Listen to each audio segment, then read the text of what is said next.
It's time to start your lineups for week 7, and we are focusing on the quarterback position. SI's fantasy analyst Michael Fabiano is joining me now for insight on the playmakers to start or sit this week. Fabs, who are the QBs fantasy managers want to get in their lineup? And Matt Ryan was very good last week after a couple of stinkers, 4 touchdowns against Minnesota. I would play him this week against the Detroit Lions. They've given up 10 touchdown passes and an average of just over 20 fantasy points per game to quarterbacks. In fact, only one quarterback this year, Kaitlin, has failed to score at least 18 points against them. So Matt Ryan is in a good spot, and so is his opposition.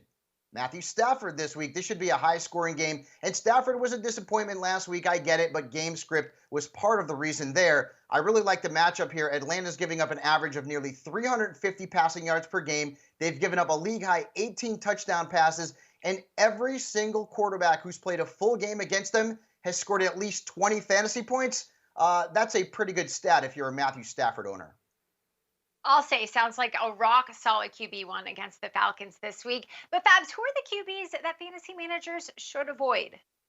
This might be a surprise to some, but I don't like Drew Brees this week. And when you look at his numbers, he's failed to score 16 fantasy points 3 times this year. He's 20th in fantasy points per game among quarterbacks, and 42% of his career starts at home against Carolina have resulted in a game with fewer than 15 fantasy points. Carolina's also allowed the third fewest points to quarterbacks, and only one has scored more than 16.5 fantasy points against them. So Breeze is a risk, and so is Jared Goff on Monday Night Football. Really bad matchup against the Chicago Bears. Their defense has been very tough on quarterbacks, allowing the fewest touchdown passes and fantasy points. And also keep this in mind, just one quarterback has scored more than 16 points against the Bears this season. Even Tom Brady was held to 14 points, so Jared Goff is a fade for me.